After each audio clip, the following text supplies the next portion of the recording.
السلام علیکم ورحمۃ اللہ وبرکاتہ۔ آج سنڈے کا دن ہے تو شروع کرتے ہیں بلا کسی تاخیر کے سنڈے کمنٹ باکس یعنی آپ کے پیارے پیارے سوالوں کے جوابات کا سلسلہ۔ پہلا سوال ہے بھائی محمد شاہد جمال انصاری کا، سوال کر رہے ہیں ماشاء اللہ جزاک اللہ مفتی صاحب، السلام علیکم۔ وعلیکم السلام ورحمۃ اللہ وبرکاتہ۔ مفتی صاحب ہمارا دن کیسا گزرنا چاہیے؟ پیارے نبی صلی اللہ علیہ وسلم دن کی شروعات کیسے کرتے تھے بتائیں۔ میں دہلی سے شاہد جمال انصاری۔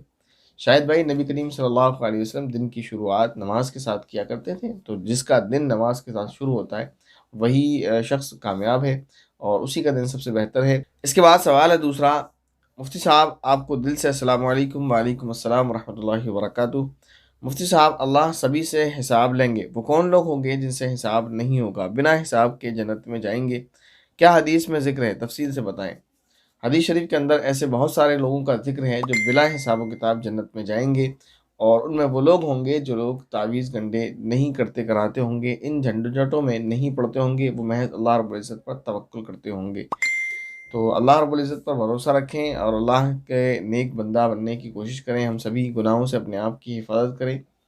اس کے بعد سوال ہے مفتی صاحب آپ کو اللہ ایسے ہی خوش رکھے، آمین۔ مفتی صاحب آپ سے کہنا ہے کہ جادو میجک ٹرک والی ویڈیوز دیکھنا کیسا ہے؟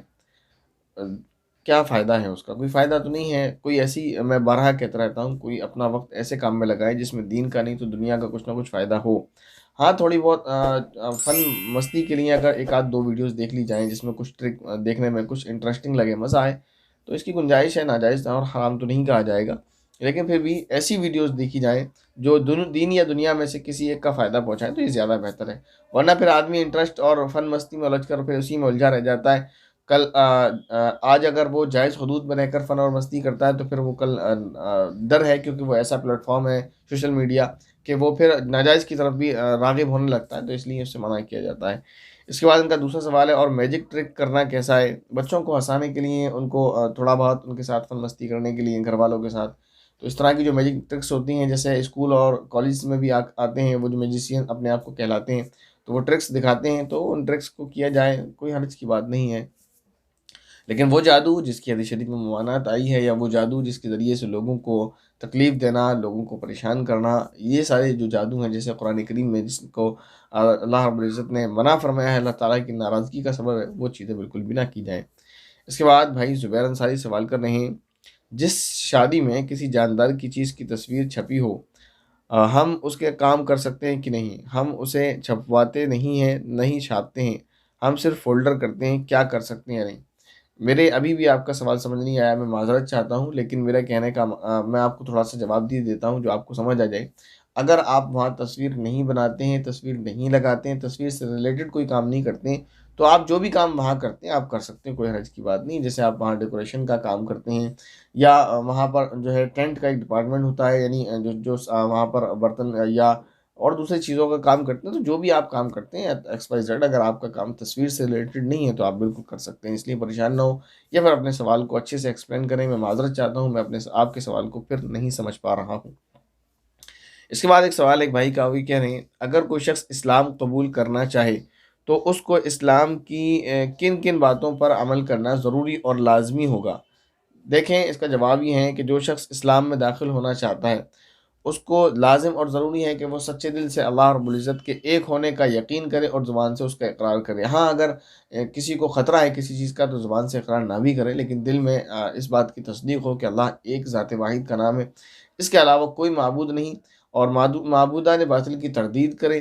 اور اسی طرح نبی صلی اللہ علیہ وسلم جن کا نام نامی حضرت محمد مصطفیٰ ہے، ان پر سچے دل سے ایمان لائے، ان کو اللہ رب العزت کا نبی اور آخری نبی تسلیم کرے، اور کفر اور شرک کی جتنی باتیں ہیں ان سب سے اپنے آپ کا برات کا اعلان کرے، یعنی کفر و شرک کی دلدل سے جب وہ نکل کر آ رہا ہے تو ان سب کو برا جانے، برا سمجھے، اور اللہ ذات واحد پر ایمان رکھے، رسول اللہ صلی اللہ علیہ وسلم کی رسالت پر ایمان رکھے، اور ایمان مفصل میں جو چیزیں ہیں، یعنی آمنت باللہ و ملائکتہ و کتبہ، کہ ایمان لائے اللہ پر اور اس کے رسولوں پر، اس کے فرشتوں پر، اس کی کتابوں پر، رسولوں پر ایمان، یعنی جتنے بھی پیغمبر اس دنیا میں آئے ہیں ایک تو نبی آخر الزمان صلی اللہ علیہ وسلم کو نبی ماننا ہے اور آخر نبی ماننا ہے، ان کے علاوہ جتنے بھی نبی حضرت عیسیٰ، موسیٰ، شعیب، لوط، شیث، آدم، نوح علیہ الصلوۃ والسلام، جتنے بھی نبی آئے ہیں جن کے نام ہم جانتے ہیں یا نہیں جانتے ہیں، سب کو برحق جانے اور سب کو اللہ کا رسول جانے کہ جو بھی اللہ کے رسول آئے وہ سب برحق تھے۔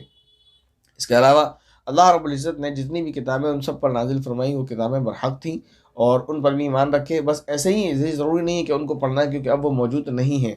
اللہ کے فرشتوں پر ایمان رکھے۔ فرشتوں پر ایمان رکھنے کا مختصر یہ میں آپ کو بتا دوں، فرشتوں پر مختصر ایمان یہ ہے کہ یقین رکھے کہ اللہ رب العزت کی ایک مخلوق ہے جو ہماری نگاہوں سے اوجھل ہے، ہمیں نظر نہیں آتے، وہ اللہ تعالیٰ کے حکموں کی تابعداری میں لگے رہتے ہیں، جو کام اللہ نے ان کو دیا ہے وہ کام کرتے ہیں، اس میں کمی بیشی نہیں کرتے، کوتاہی نہیں کرتے، اس کام کو بدلتے نہیں ہیں، یعنی جو اللہ فرشتوں سے کہتا ہے بس وہی کرتے ہیں، اس کے علاوہ نہ ان سے غلطی ہوتی ہے نہ بھول چوک ہوتی ہے، وہ اللہ تعالیٰ کے ایسے بندے ہیں۔ اس کے بعد والیوم الآخر، اور قیامت کے دن پر ایمان رکھے کہ ایک دن وہ آئے گا کہ جس دن اس دنیا کو فنا ہو جانا ہے، قیامت آنی ہے۔ والقدر خیرہ وشرہ من اللہ تعالی، اور اس بات پر بھی ایمان رکھے اس دنیا میں اچھی بری جو بھی چیزیں ہمارے ساتھ ہوتی ہیں وہ اللہ تعالیٰ کی تقدیر کی سے ہوتی ہیں، نہیں اللہ تعالیٰ کی جانب سے۔ تقدیر نام ہے اللہ تعالیٰ کے علم میں ایک اندازہ ہر چیز کا مقرر ہے اس کا، تو یہ بات یاد رکھے کہ جو چیز بھی ہوتی ہے وہ اللہ تعالیٰ کی علم کے اعتبار سے ہوتی ہے۔ دوسری یہ کہ من اللہ تعالیٰ والبعث بعد الموت، اور اس بات پر یقین رکھیں کہ اس دنیا میں مر جانے کے بعد، چاہے ابھی ہماری موت آئے یا قیامت میں بھی جو لوگ مریں گے، مرنے کے بعد دوبارہ زندہ ہونا، اور زندہ ہونے کے بعد اللہ رب العزت کو ہم سب کو اللہ رب العزت کے سامنے پیش ہونا ہے اور وہاں اپنے کاموں کا حساب و کتاب اللہ رب العزت کے سامنے پیش کرنا ہے، سب کو حساب و کتاب دینا ہے۔ جس نے کسی کے ساتھ ظلم کیا ہوگا اس کو اس کا بدلہ دلایا جائے گا، جس نے نیکی کی ہوگی اس کو اس کی جزا دی جائے گی، جس نے کوئی گناہ کیا ہوگا تو اس کو سزا دی جائے گی۔ باقی اللہ رب العزت کی مرضی ہے کہ اللہ رب العزت محض اپنے فضل و کرم سے معاف فرما دے تو اور بات ہے۔ تو ان چیزوں پر کوئی سچے دل سے یقین رکھتا ہے، جو یہ چیزیں بتائی گئی ہیں ان پر ایمان رکھتا ہے، تو وہ شخص مومن اور مسلمان تسلیم کر لیا جائے گا۔ ہاں، زبان سے اقرار کرنا بہتر ہے اگر کسی چیز کا خطرہ نہ ہو، اور اگر خطرہ ہے تو زبان سے اقرار کرنا ضروری اور لازمی نہیں ہے، صرف دل سے تصدیق بھی کرے گا تو وہ کافی ہے۔ ایسے بہت ساری مثالیں ہیں، جیسے فرعون کے زمانے میں ایک شخص تھا جو ایمان لایا تھا حضرت موسیٰ علیہ السلام پر، لیکن اس نے اپنا ایمان ظاہر نہیں کیا تھا، اور قرآن کریم میں اللہ رب العزت نے اس کو رجل مومن کہا ہے۔ تو زبان سے اقرار کرنا اور دل سے تصدیق کرنا یہ ضروری ہے، لیکن جب کہ خطرہ نہ ہو، اور اگر خطرہ ہے تو زبان سے اقرار کرنا ضروری نہیں ہے، دل میں یقین اور تصدیق ہونا کافی ہے۔ اب دل میں تو کوئی نہیں جھانک رہا ہے، کوئی کہ میں دل میں بھی تصدیق نہیں کرتا، شک اور شبہ میں پڑا ہوا ہے، یہ بات یاد رکھیں، صرف زبان سے اقرار کرے دل میں تصدیق نہ ہو تو وہ مومن نہیں کہلائے گا۔ اس کے بعد سوال ہے، اور یہ اس کمنٹ باکس کا آخری سوال ہے۔ سوال یہ ہے کہ منتشا اور وریشا نام رکھنا کیسا ہے اور ان کے معنی کیا ہیں؟ تو دیکھیں، اس کا جواب یہ ہے، ایک چیز سمجھیں، جب ہم اپنے بچے یا بچیوں کا نام رکھیں تو نام رکھنے سے پہلے علماء سے رابطہ کر لیں، ہم بہتر ہے، اس لیے کہ نام جو بچوں کے رکھے جائیں وہ ایسے ہوں جن کے معنی درست ہوں، ایسے ہوں جن میں اس میں تو خیر نہیں ہے، یعنی بہت سارے نام ایسے بھی رکھ لیتے ہیں جس میں شرک کی بو پائی جاتی ہے، ایسے نام بھی نہ ہوں۔ تو بچوں کے اچھے نام رکھنا شریعت میں مطلوب ہے۔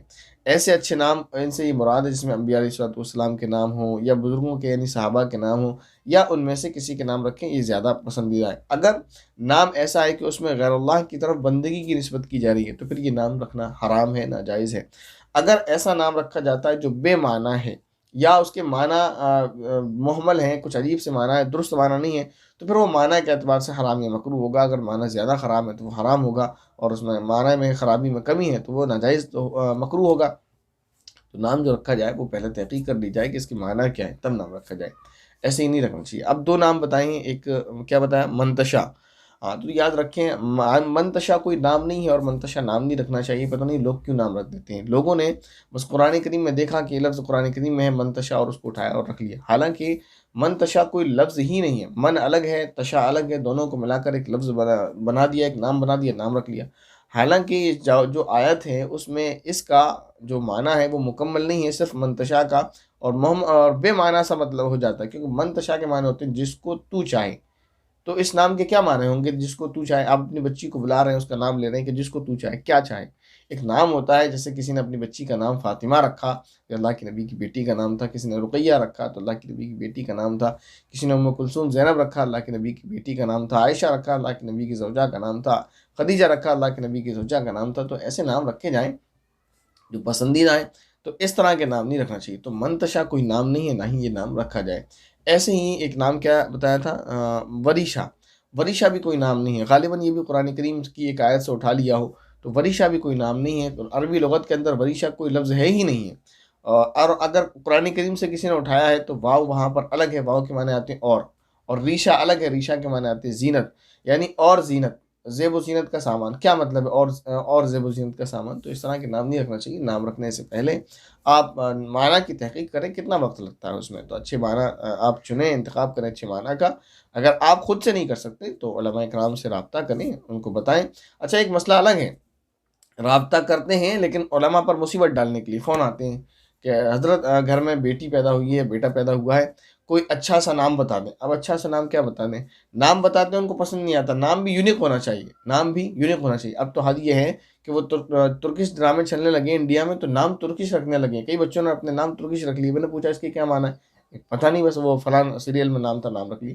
میں کہا بھائی اللہ کے بندے، اس نام کا کچھ معنی تو پتہ ہونا چاہیے کہ نام کیا تھا، کیا رکھ دیا۔ مطلب ڈراموں کے نام پر نام رکھے جا رہے ہیں۔ ایک صاحب نے پتہ نہیں کیا عجیب سا نام بتایا تھا کہ مفتی صاحب اس نام کے معنی بتا دیں۔ میں نے کہا بھائی یہ نام میرے خیال سے عربی کا تو لگتا نہیں ہے، مجھے تو نہیں پتہ۔ کہ نہیں یہ عربی کا نہیں ہے۔ میں نے کہا پھر؟ کہ وہ فلاں سیریل میں ایسے ایسے، وہ ترکی کا ایک سیریل ہے اس میں وہ نام ہے اور شاید ہی ترکی کا ہی نام ہے۔ میں نے کہا بھائی آپ ترکی جائیں اور وہیں سے پوچھ کر آئیں، میں نہیں بتا سکتا۔ تو ایسے نام نہ رکھیں۔ اور اللہ کے بندو، جب آپ اپنے بچے کا نام یا اپنی بچی کا نام کسی ایکٹر کے نام پر رکھیں گے تو کیا گمان کرتے ہیں آپ اس سے؟ اس کا جو جب وہ بڑھے گا آگے، جب وہ سمجھدار ہوگا تو کیا اثر لے گا وہ؟ جب اس کا نام کسی ایکٹر کے نام پر رکھا جائے گا تو ظاہر ہے اسی کے نقش قدم پر چلے گا۔ جب اسے معلوم ہوگا میرا نام جو رکھا گیا ہے اس کے نام پر رکھا گیا ہے، تو اسے اس سے نفرت ہوگی؟ نہیں ہوگی نا، اس سے محبت ہوگی کہ ہاں اس میں کوئی چیز ہے تبھی تو اس کا نام مجھے دیا گیا، تو وہ اسی کو کاپی کرنے کی کوشش کرے گا۔ پھر آپ دکھ ہوں اور جو ہے پریشان ہوں اور یہ کہیں کہ میرا بچہ ہاتھ سے نکل گیا، تو یہ چیزیں ٹھیک نہیں ہے۔ اپنے بچوں کا نام انبیاء کے نام پر، صحابہ کے نام پر، بزرگان دین کے نام پر رکھا جائے، یا ایسے ناموں کا انتخاب کیا جائے جو معنی کے اعتبار سے درست ہو۔ اللہ رب العزت سے دعائیں ہیں کہ اللہ رب العزت ہم سبھی کو صحیح صحیح بات کہنے کی اور صحیح صحیح بات کو صحیح صحیح طریقے سے سمجھنے کی اور صحیح طریقے سے اس کو نقل کرنے کی اور اس کو عمل کرنے کی توفیق عطا فرمائے، آمین۔ السلام علیکم ورحمۃ اللہ وبرکاتہ۔